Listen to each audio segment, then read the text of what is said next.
alive forever and ever and ever.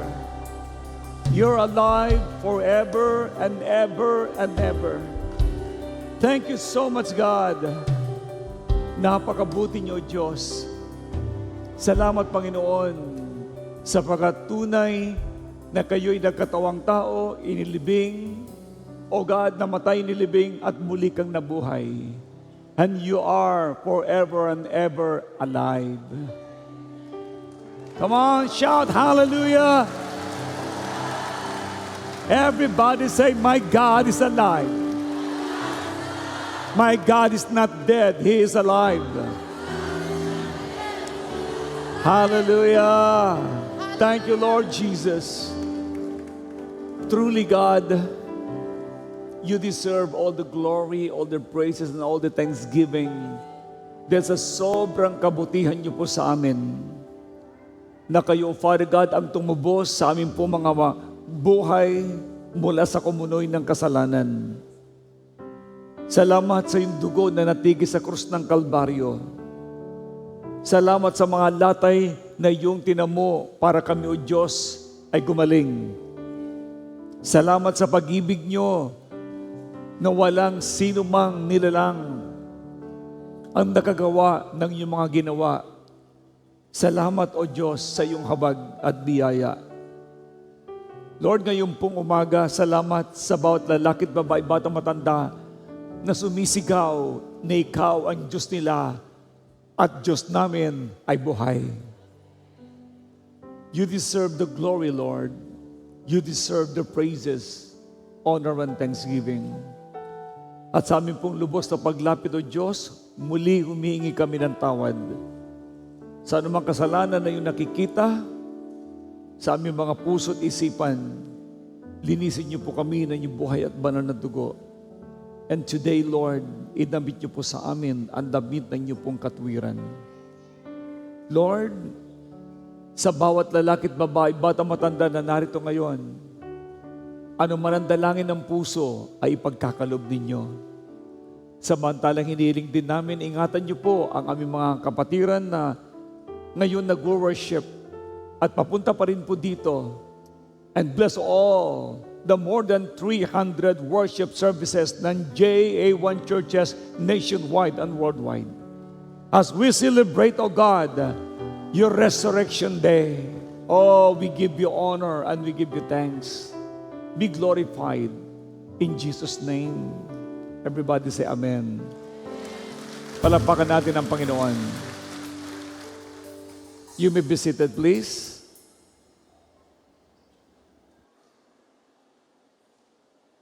Praise the Lord, and let's all declare, Luke 4:18 and 19. The Spirit of the Lord is upon me, because He has anointed me to preach the gospel to the poor. He has sent me to heal the brokenhearted, to preach deliverance to the captives and recovering of sight to the blind, to set at liberty them that are bruised, and to proclaim the acceptable year of the Lord. Our God is Jesus, the Anointed One, the miracle-working God. J1 Culture, sabay-sabay natin bigkasin. Go. I am a blessing. I am anointed. I am a deliverer. I am a good follower. I don't destroy. I build. I'm not seasonal. I appreciate everyone, everything. I am part of something big. I'm in partnership with Christ and I'm not extreme. J1 Culture. Praise the Lord. Good morning. God is so good. He's not dead. He's alive. Ngayon po ay kung tawagin po natin ang great celebration ng Christianity, walang iba kundi ang Easter Sunday o Linggo ng Pagkabuhay. Actually, siniselebrate po yon kasi atin pong inaalala, ginugunita ang kanyang ginawang sakripisyo more than 2,000 years ago. Na ito hindi po siniselebrate ng marami.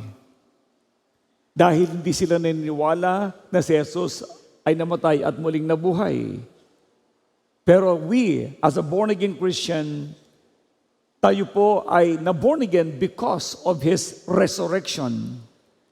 And if there is no resurrection, then useless ang faith po natin.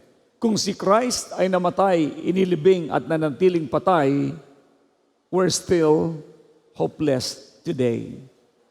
But praise be the name of the Lord. Ang Diyos ay nagpakita ng Kanya pong pag-ibig sa atin. At ito'y patuloy natin nararanasan that truly He is alive. Alright, basahin po natin sinasabi ng Luke chapter 24, verse 1 to 7. Anong sabi niyo doon? But very early on the Sunday morning, the woman came to the tomb, taking the spices they had prepared. They found that the stone covering the entrance had been rolled aside. So they went in, but they couldn't find the body of the Lord Jesus. They were puzzled, trying to think what have happened to it. Suddenly, two men appeared to them, clothed in dazzling robes. The women were terrified and bowed low before them. Then the men asked, why are you looking in a tomb for someone who is alive? He isn't here. He has risen from the dead. Don't you remember what He told you back in Galilee? Alam nyo, the Son of Man must be betrayed into the hands of sinful men and be crucified, and that He would rise again on the third day. Alam nyo, ang mga disciples niya, sinabihan na ang anak ng tao, ang tawag ni Jesus Christ sa kanyang sarili, the Son of Man. Ang anak ng tao ay ipagkakanulo. At pagkatapos noon, siya ibibigay sa mga Roman soldiers. At siya ay papatayin. Pero, after 3 days, mabubuhay siyang muli. Alam niyo, nawala sa isipan ng mga disciples yung mga binigkas ni Jesus Christ sa kanila. At dahil po doon, sobra ang kanilang kalungkutan. And in fact, ito pong si Mary Magdalene, nagdala siya ng pangimbalsamo, pabango, para ito'y ibuhos sa katawan ni Kristo na nakalibing doon sa libingan na yon. Pero nagulat sila, after 3 days, nung morning na yon, wala na si Jesus Christ sa kanya pong libingan. At dahil dito, nung sinabing siya na buhay na mamuli, ibinalita kaagad ni Marta. Si Marta, Mary Magdalene, Kung ano ang kanyang nakita doon po sa libingan, na ito'y damit na lamang. At nakita niya ang dalawang anghel at nagpatotoo at sinabing, wala na siya dito, siya nabuhay na muli. So she was so excited to testify to the disciples of Jesus Christ na talagang si Christ ay muling nabuhay. At nung kaninang umaga, binabasa ko uli ang Book of John, Book of Mark, Book of Luke.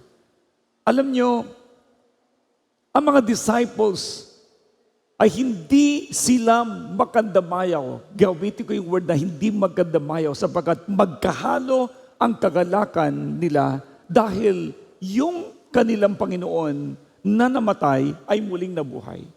Nagpakita ito sa kanyang mga disciples at isa sa kanyang disciples ay wala sa time na yon. Sa 10 disciples mula kay Peter, nagpakita si Jesus Christ. Then,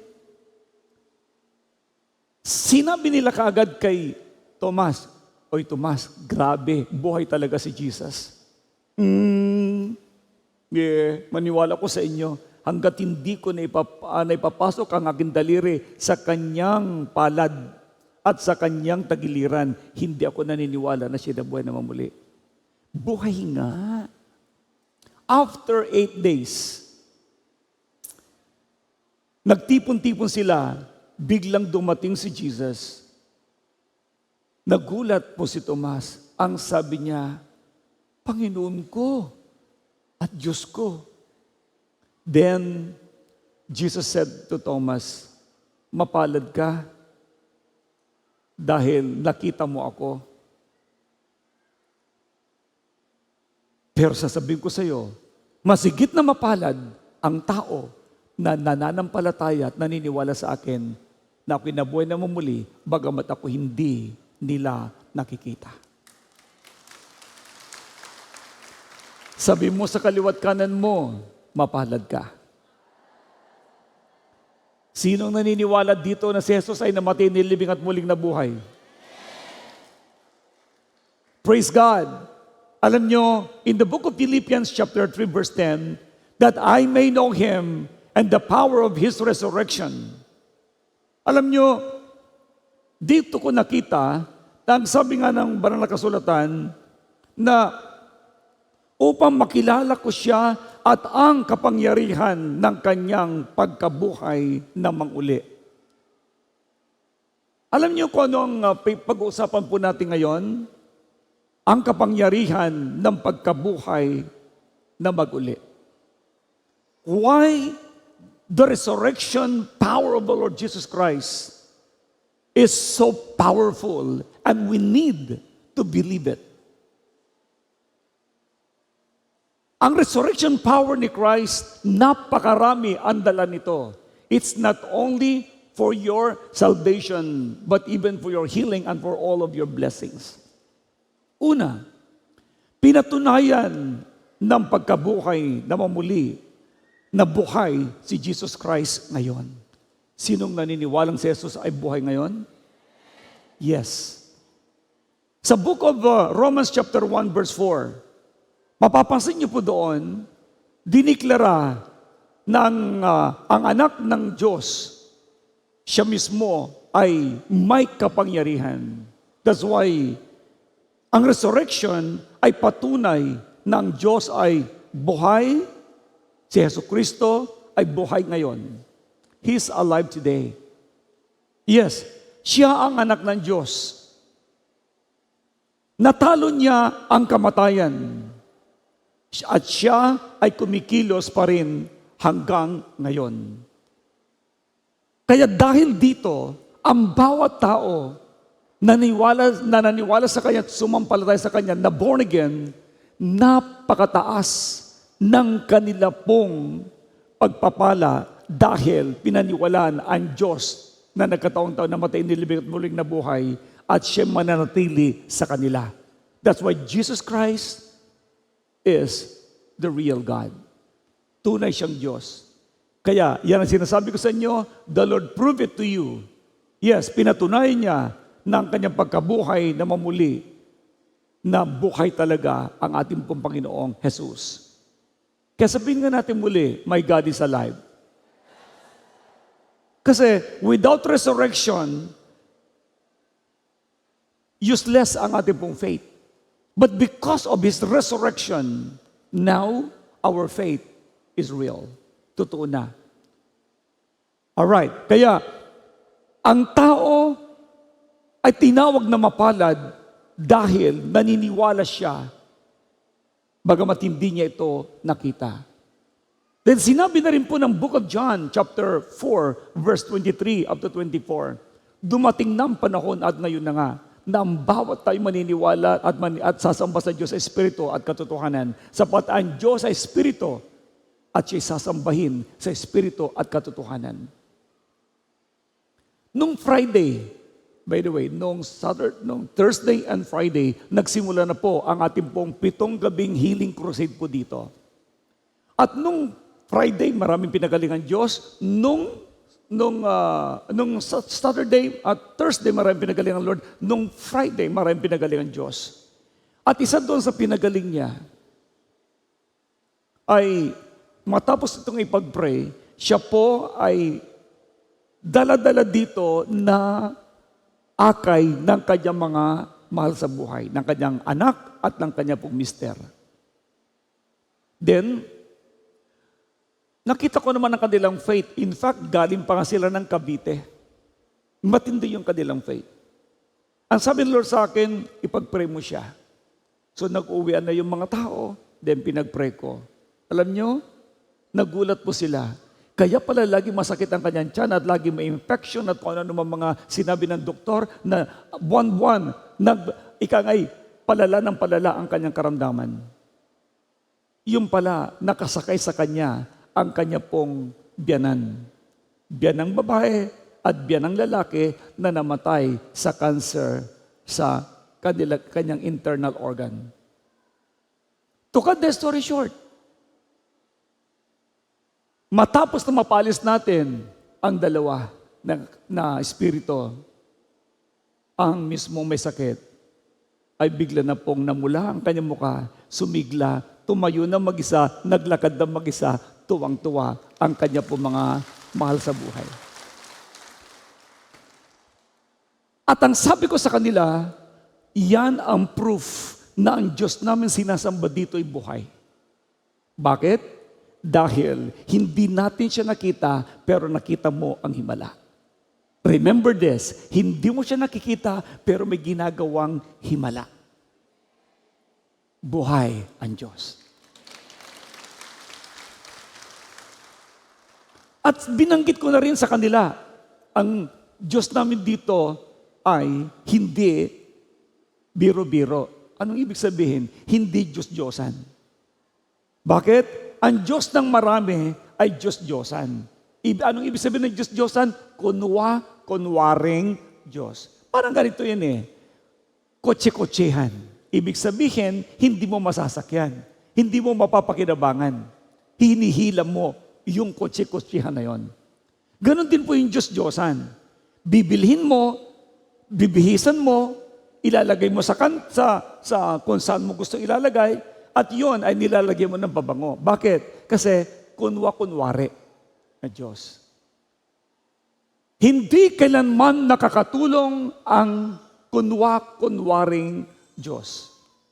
But praise God, ang sabi ko sa kanila, kay Brother William, dahil doon lang sila na born again, may nakita ka ba Diyos-Diyosan dito? Wala. It is because ang Diyos namin sinasamba dito ay namatay, inilibing, at muling nabuhay. At ngayon hindi nakikita dahil siya espiritu at siya nagpagaling sa iyong asawa.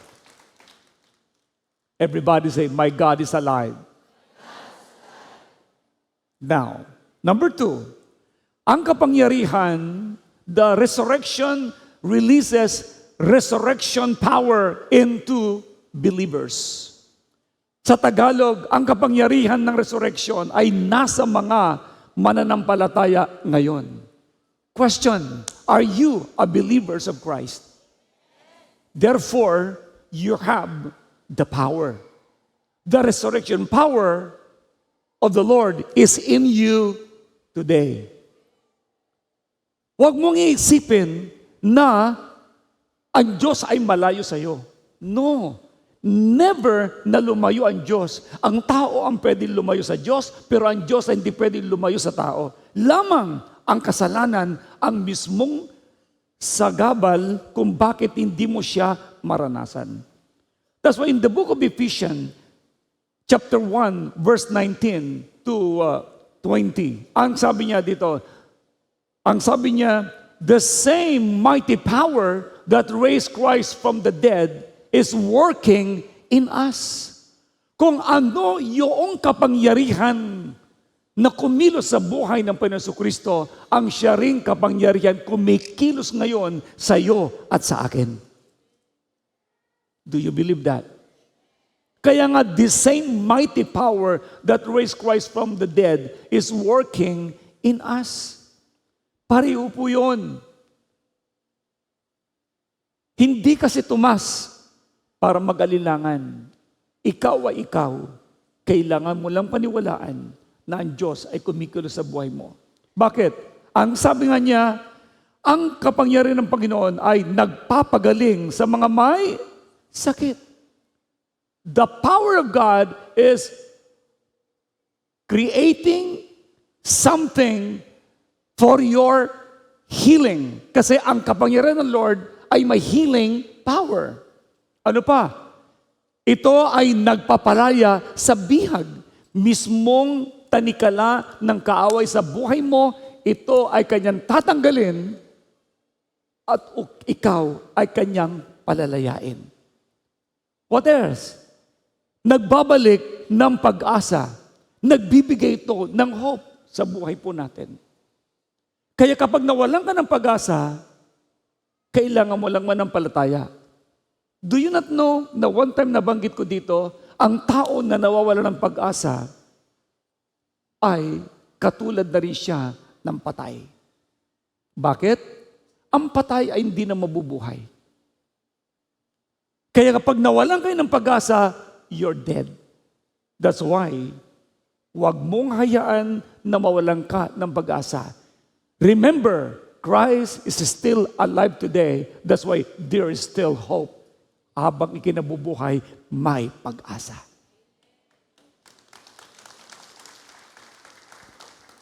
So, nagpapagaling siya ng mga may sakit.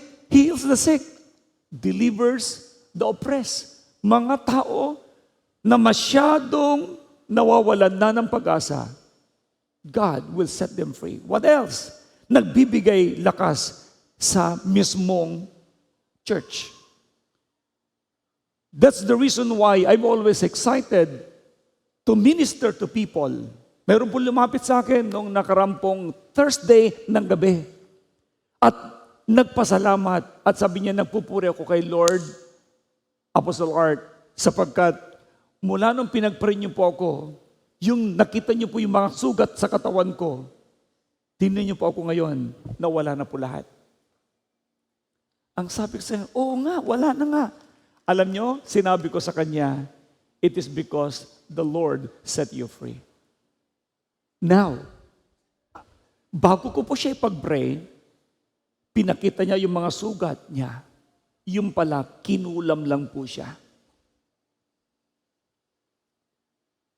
Because I believe na ang Lord hindi nagbabago kahapon ngayon magpakailanman, naging excited akong ipag-pray siya. At praise the Lord, greater is He that is in me than he that is in this world. Higit na makapangyarihan ng Diyos na nasa sayo kaysa kapangyarihan ng sanlibutan ito. At naalala ko, niremind ko din sa kanya, naalala mo nung unang kitang pinag-pray? Sobrang payat mo? Opo. At ang karga mo ay ang kapatid mong namatay sa sobrang payat, pati na ang mother mo. Tingnan mo ngayon, ang lusog-lusog mo. At sabi ko sa kanya, magpapatotoo ka. Hayaan mo malaman ng maraming tao na ikaw ay buhay. Amen? Nandito ba si Sister Tess?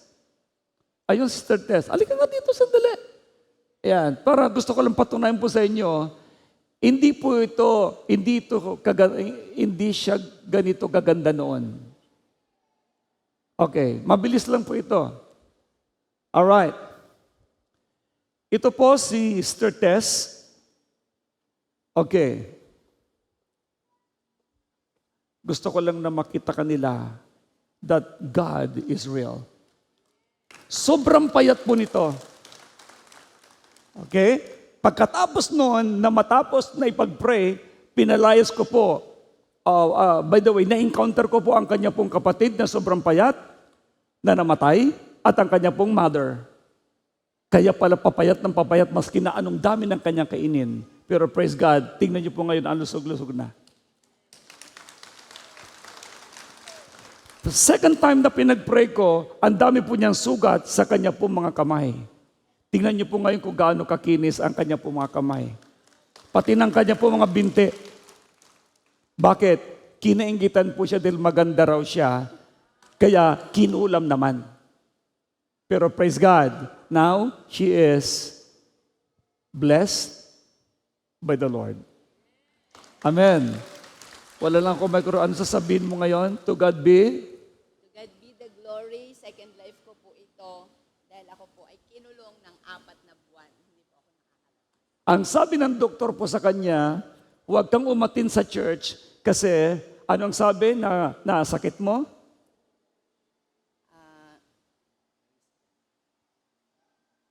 Alright. Praise the Lord. Ako po ay hindi pinalabas at pagpunta ko po sa doktor, getting worse na po yung aking kamay. Mukha ko lang po ang wala pong butol sa akin. Kaya marami po nakakapansin, hindi po ako nakaka-attend. Ito po yung second life ko dahil hindi po niya dinirekta sa akin yung immune system ko po'y bumagsak. Hindi po ako pwedeng lumabas, makipaghalubilo sa tao, pinagbawalan po ako. And yun lang po ang nangyari sa akin before po ako ipag-pray ni Bishop. Yun po ang nangyari sa akin kaya hindi po ako nakakalabas. Bumagsak po ang immune system ko at sinabi na po sa akin ng doktor, ako daw po yung mag-resign na sa trabaho. Sobrang hagulhol po ako doon sa tapat sa clinic ng doktor dahil hindi ko po matanggap yung bagay na yon. Pero nandito pa ako nagbibigay ng papuri sa Lord dahil second life ko po ito. Praise the Lord. See? Ang Diyos ay buhay. Amen? Everybody say, He is alive. Forever and ever. God bless you. Praise the Lord. Blessings. Praise God. Careful. All right. Isa lang po yan sa napakaraming pinagaling ng ating Diyos. Bakit ko siya tinawag? Just to let you know na totoo ang ating Diyos na nagpapagaling sa lahat ng tao na may pananampalataya sa Kanya. Praise the Lord. All right.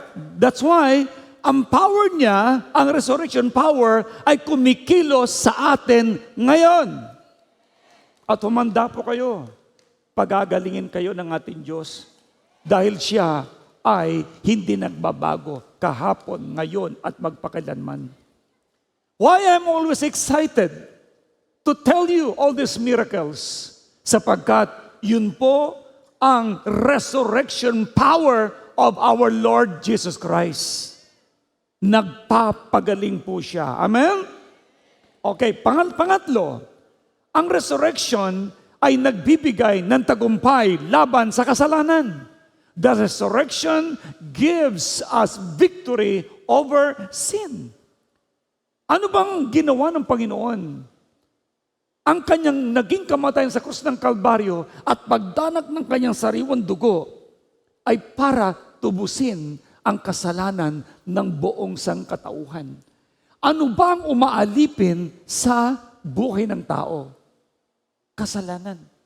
Ang kasalanan ang mismong pintuan ng sakit, kahirapan at kamatayan. Ano raw? Sakit, kahirapan at kamatayan. Yan ang bunga ng kasalanan. And the Lord came here to redeem us, na tayo po'y tubusin niya sa ating mga kasalanan upang hindi na maghari ang sakit, kahirapan at kamatayan sa buhay natin.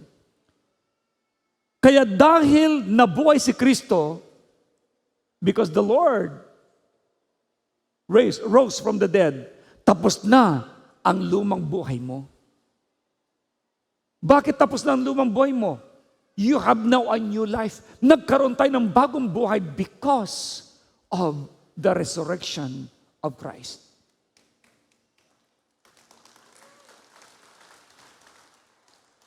Siya lang ang nagbabago ng buhay ng tao.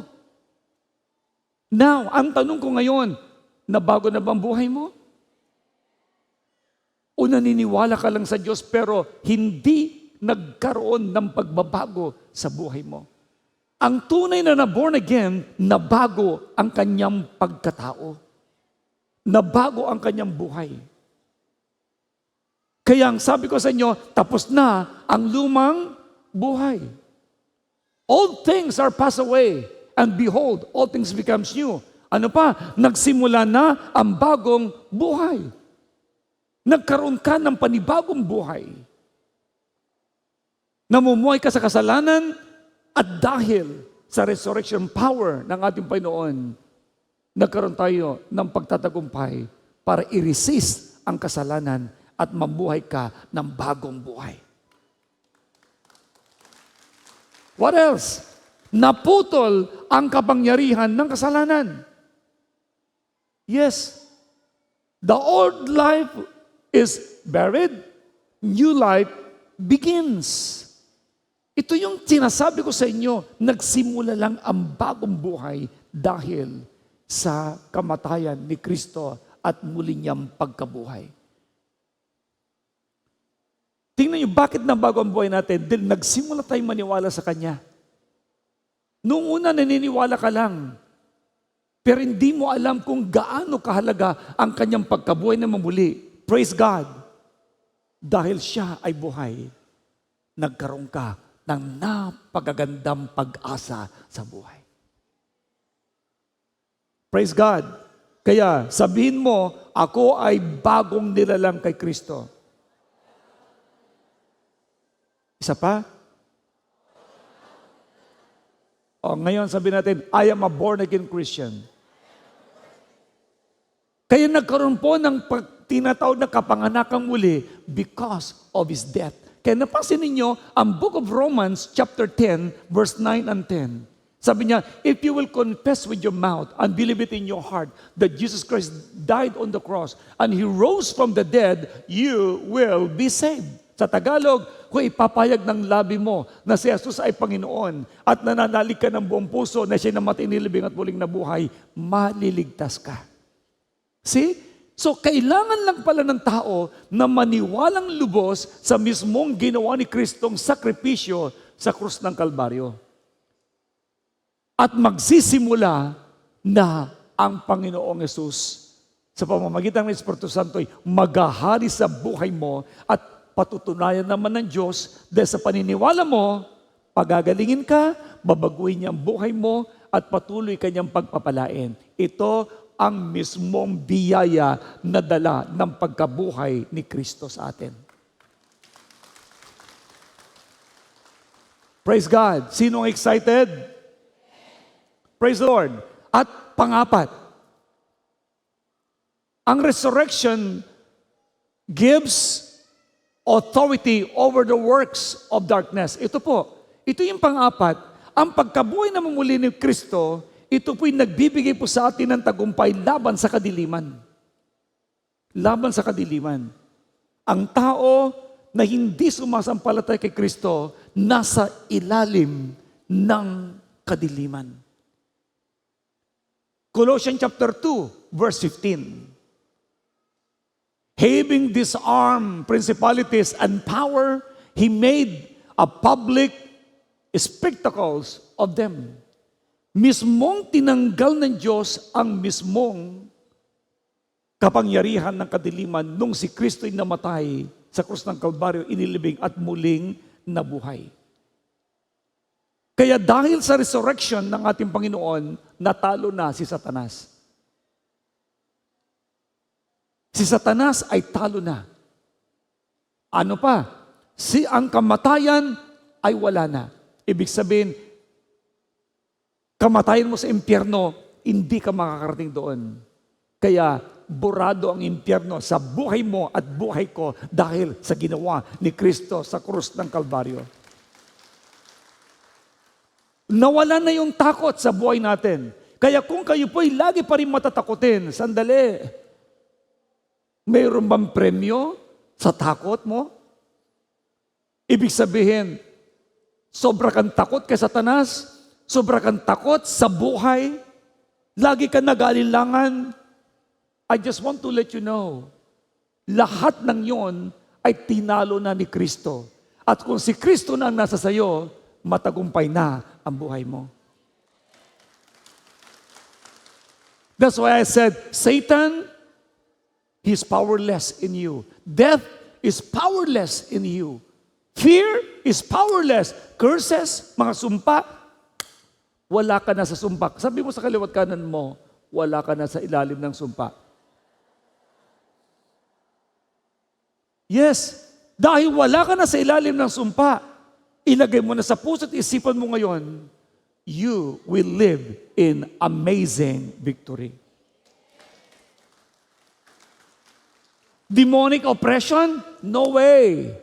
Tayo ay patuloy na mamumuhay ng may katagumpayan. Because according to 1 John 4:4, greater is He that is in you than he that is in this world.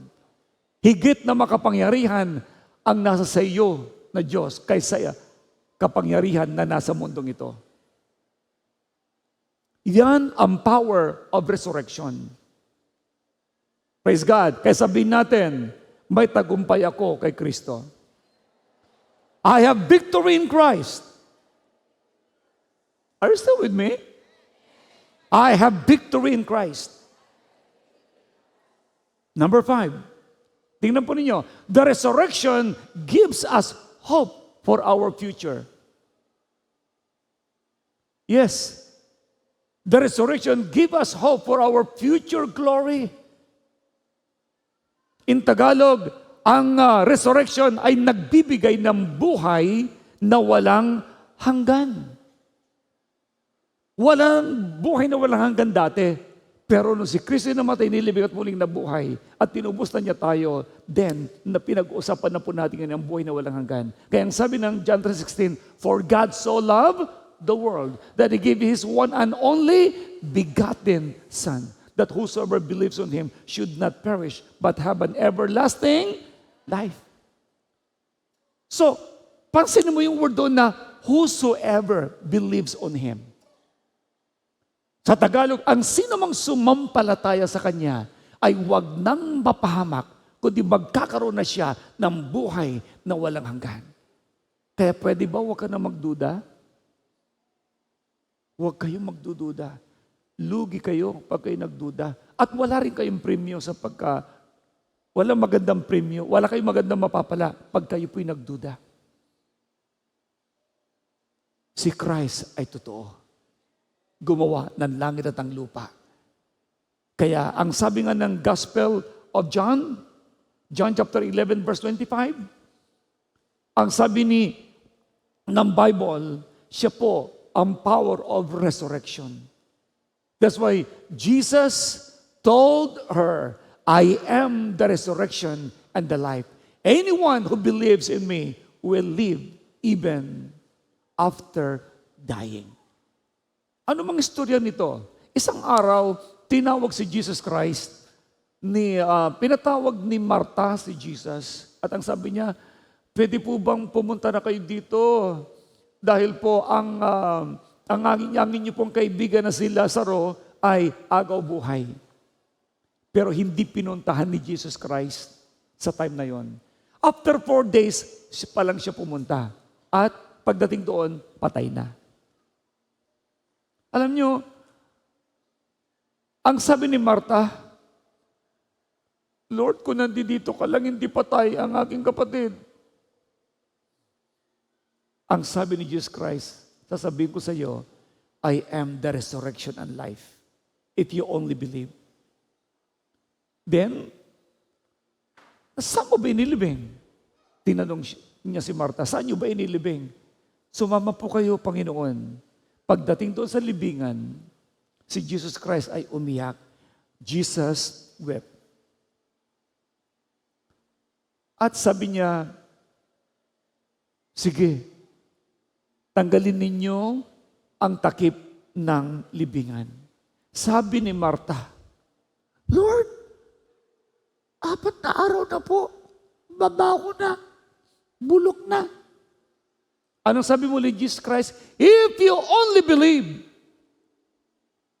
your brother will rise again. I am the resurrection and life. Then, sabi niya, tanggalin ninyo ang takip ng libingan. Nung tinanggal, tinawag ni Jesus si Lazaro, Lazaro, labas! Aba, mula doon sa loob, lumabas. At ang sabi ni Jesus Christ, kalaganan ninyo, dahil ang mga inililibing noon ay binabalutan ng puting lino. Pagkatanggal, buhay si Lazaro. Yan ang ibig kong sabihin, manampalataya ka lamang. Lahat ng bumabalot na kahirapan sa buhay mo, bumabalot na sakit karamdaman sa buhay ng kamag-anak mo, manampalataya ka lamang, kayang ayusin ng Diyos at bigyan muli ng panibagong buhay ang buhay mo at ang buhay ng pamilya mo. Kung paano Sister Tess ay sinabi, second life na po niya. Actually, hindi lang second life, third life. Bakit third life? Nung una kong pinag-pray, sobrang payat. Maski anong kainin, hindi po siya tumataba. At pahina ang buhay niya. Kaya lumapit ang kanyang pong asawa sa akin, sabi niya, pwede ba ipag-pray ninyo ang aking misis? Sabi ko, sige, papuntay mo sa office. Yung pala, yung kanya pong karga ay mga kamag-anak lamang niya na nagmamanifest sa kanyang katawan ang mismong kapayatan nila. And praise God, matapos pong mapaalis ang mga karga niya, ayun na, nakita nyo, gumanda, tumaba. At ang kanya po ng mga asawa, ang mas naunang namatay. Ano ba yan? Namatay din pala? May namatay din pala. Matanda na rin naman. At yun na po yung time niya. So anong ibig kong sabihin ngayon? God can restore anything that you think ay wala ng pag-asa. If you think hopeless, nagkakamali ka. Only believe, you will see the glory of the living God. Kung si Lazaro ay muling nabuhay, ganon din, bubuhay ng Diyos. Pati na, ang sa tingin mo ay patay. Patay na bang negosyo mo? Patay na ba? Hindi ka na ba binabayaran ng mga tao dahil po sa utang nila? O wala ka na bang pag-asa dahil sa sitwasyon? Only believe, you will see the amazing power of resurrection of Christ. That's why, because He is alive, ito ang mangyayari. Tayo ay mabubuhay din. Because He is alive, we will arise. Hallelujah! Mabubuhay tayo. Magtatagumpay tayo. Yes, hindi wakas ang kamatayan. Ano man ang mangyari sa buhay natin, praise God, we have eternal life in heaven. That is the most important thing.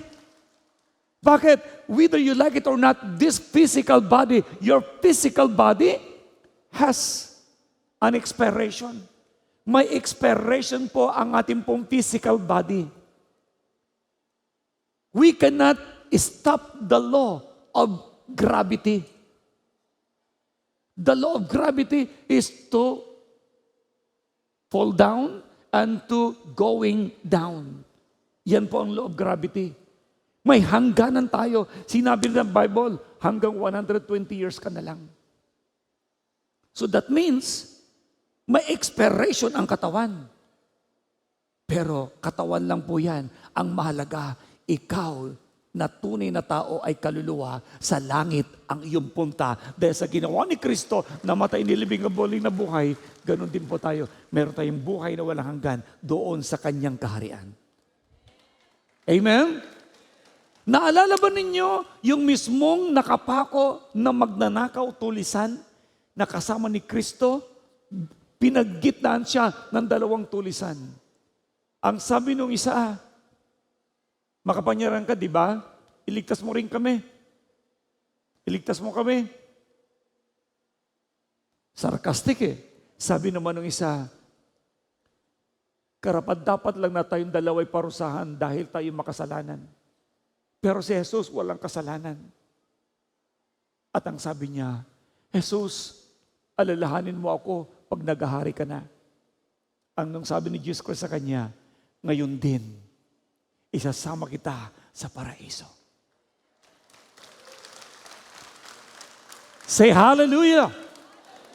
Kaya pala ang tao na born again, may eternal life kaagad siya. Pag alis mo sa iyong katawan, may buhay kang walang hanggan. Kaya huwag kang bibitaw kay Kristo, manatili ka sa Kanya. Ano man ang mangyari. Minsan ang buhay ng mga tao, ang pag-asa lang nila ay ang kanilang tagumpay sa buhay, pera, sa career.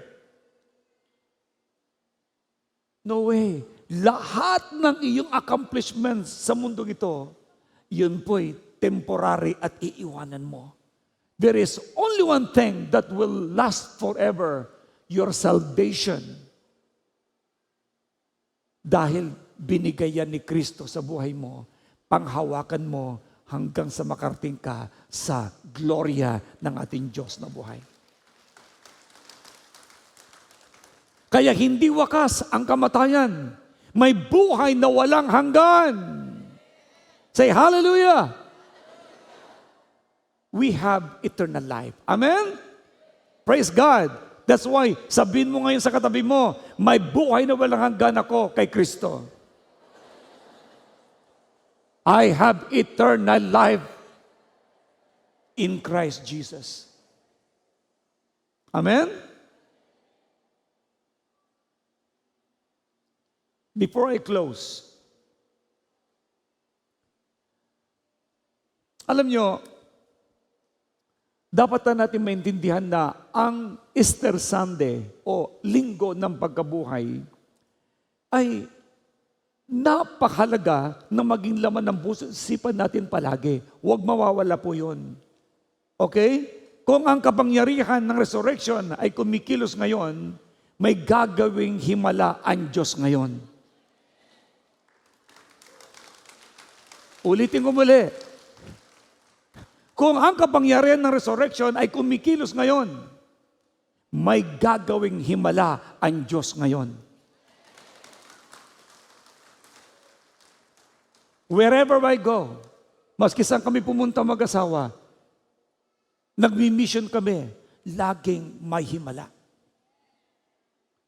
Wala kaming planong pumunta ng San Jose, California.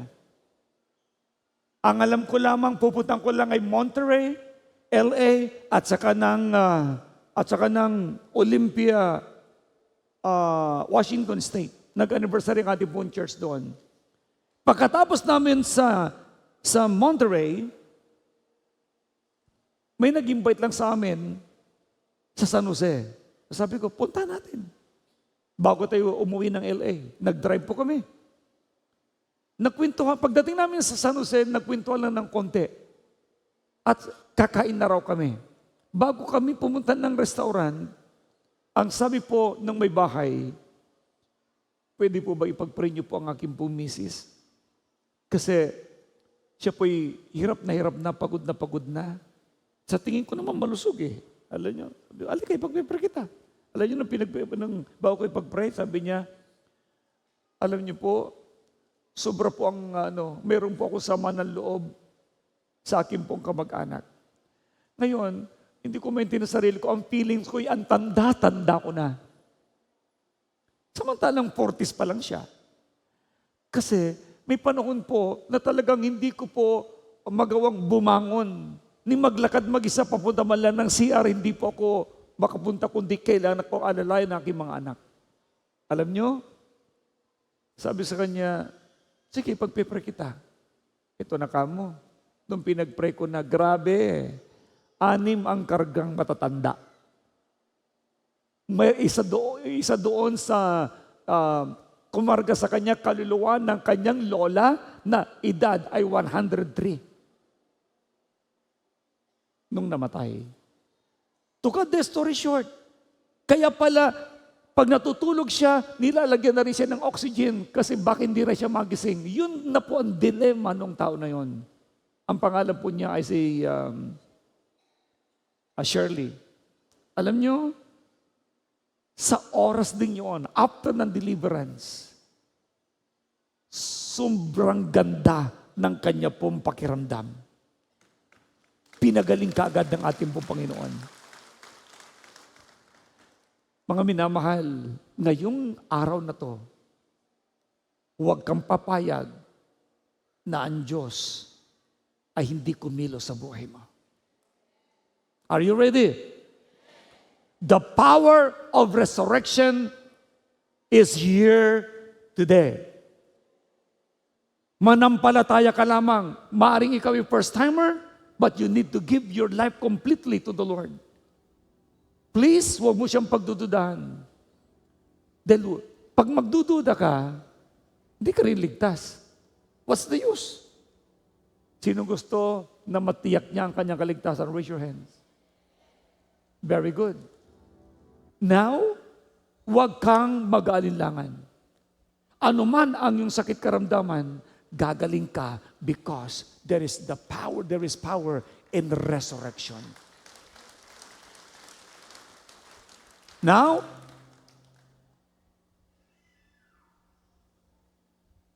ito ang i-declare natin ngayon.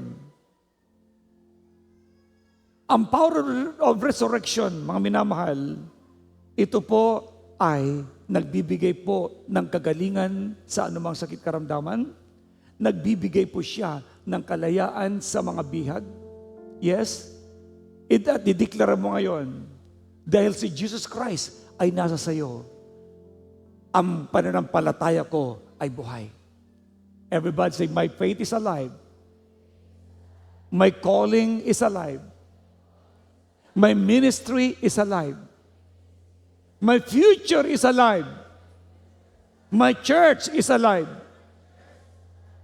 Now, because that is your declaration, tumayo ka sa iyong upuan.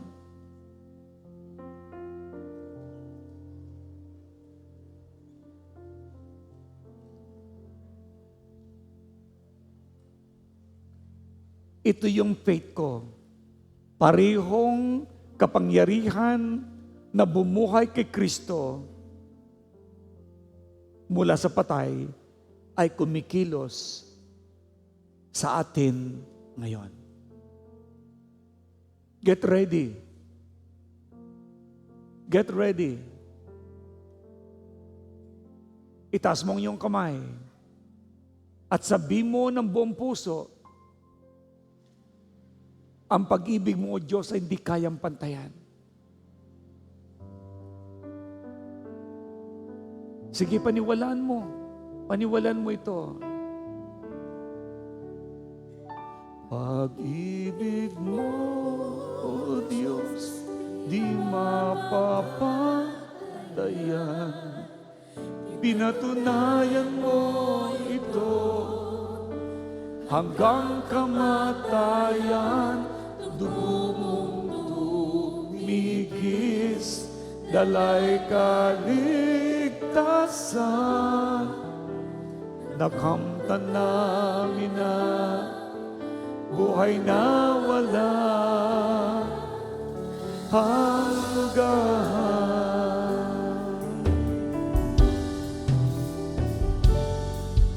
O Diyos, pag-ibig mo'y ganap. Biyaya mo'y hindi magwawakas. Patnubay mo'y kalakasang wagas. Kagalakay hindi kukupas. Pag-ibig mo, Diyos, di mapapantayan. Pinatunayan mo ito hanggang kamatayan. Dugo mong tumigis, dalay kaligtasan. Nakamtan namin ang buhay na wala hanggan.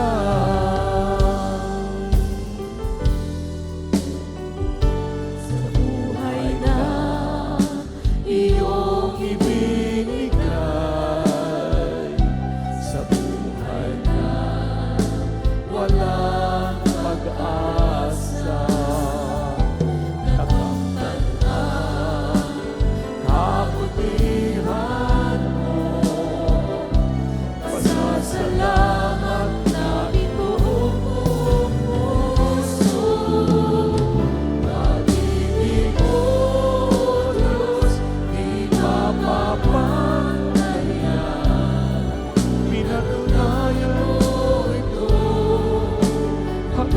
kamatayan, tumumong tumigis, dalay kaligtasan, nakamtan namin ang buhay na walang hanggan. Sadyang dakila ang pag-ibig mo, walang hanggan akong magmumuri sa'yo.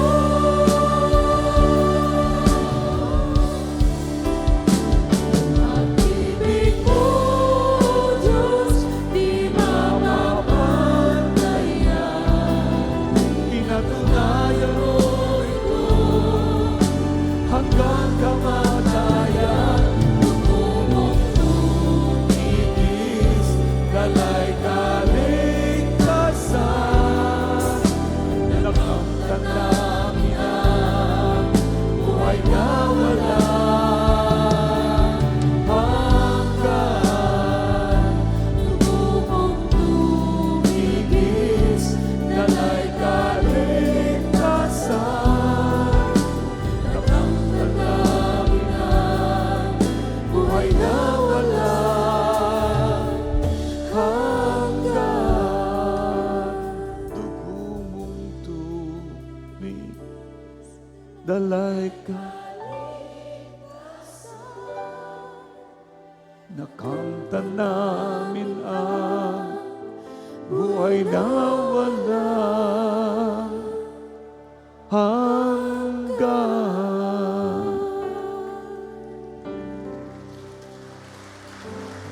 Keep your eyes closed.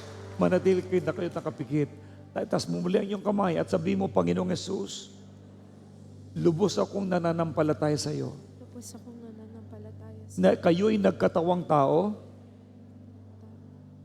inihandog niyo ang iyong buhay, inihandog mo ang iyong namatay ka sa krus ng Kalbaryo, namatay ka sa krus ng natigis ang iyong dugo, upang ako'y tubusin sa lahat ng kasalanan ko. Panginoon, patawad sa lahat kong kasalanang nagawa, mga naisip ko at mga sinalita, pati na mga takot ko, pangamba, kawalan ng pag-asa. Panginoon, patawad. Linisin mo akong lubos ng iyong dugo. At ngayong oras na ito, Lord, maghari kang lubos sa buhay ko. maghari kang lubos sa Tinatanggap ko tinatanggap ko ang iyong banal Espiritu Santo. Naniniwala ko sa iyong resurrection power. resurrection power. Lord, by your stripes, I am healed. In the name of Jesus. In the name of Jesus. Ngayon, hilingin mo sa Diyos kung ano yung gusto mong kahilingan. Kagalingan ba? Tagumpay sa buhay? Whatever it is, habang kayo nakapikit, hingin mo lahat. Believe that the resurrection power of the living God will be the one to manifest in your life. Lord, listen to their cry. Listen to their prayers, Lord. Ay hinihiling nila agad ang kagalingan. Hinihiling nila agad ang tagumpay. Sa kanilang pag-aaral, hinihiling nila, O Father God, ang tagumpay ng pamilya. Kagalingan ng kanilang mahal sa buhay. Lord, whatever it is, paghagalingin niyo po sila. Kagalingan ng puso mo, dumali sa'yo. Yes, at dinudurog ko ang anuman bato sa bato, maging sa iyong kidney. I break them by the hammer of the living God in Jesus' mighty name. I powder them into dust.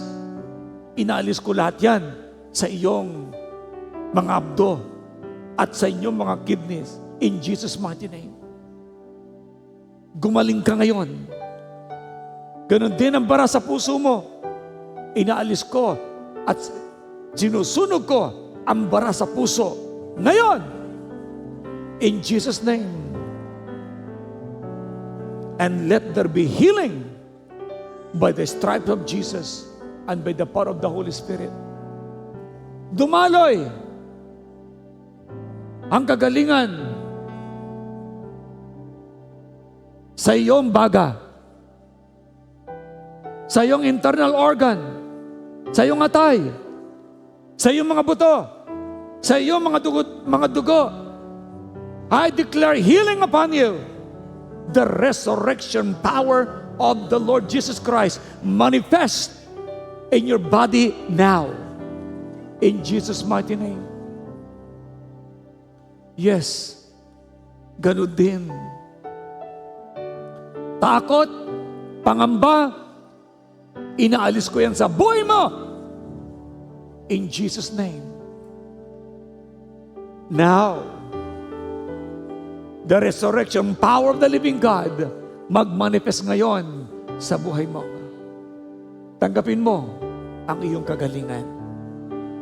Pasalamatan mo na ang Diyos. Come on. Say, thank you, Lord. Thank you, Jesus. Thank you for your resurrection power. Thank you for my healing. Yes. At Lord, I pray, lahat ng membro ng pamilya na yung mga anak na narito, ma-born again lahat. Thank you, Lord. And Father God, I pray, mabubuhay ng may kasaganaan ang lahat ng mga anak mong ito. Mabubuhay ng may kasaganaan, mawawala sila sa anumang kahirapan, dahil ikaw nagsabi, pumunta ka dito sa mundo para magbigay ng buhay na ganap at kasiyat-siya. Thank you, Lord. Now, God is making a way para sa iyong tagumpay. Tanggapin mo ang kagalingan mo, tanggapin mo ang kasaganan mo, tanggapin mo ang iyong tagumpay. In Jesus' name, everybody shout and say, Amen. Isa pa, Amen. Isa pa, Amen. Hallelujah. Alam niyo yung word na Amen? Amin yun. Nag-agree ka, akin yon. O now, sige, pakiramdaman mo na ang iyong katawan. Kung may sakit karamdaman yan kanina, you are healed in Jesus' name. Come on, give glory to the living God. You may be seated, please. That's the power of resurrection. Praise God.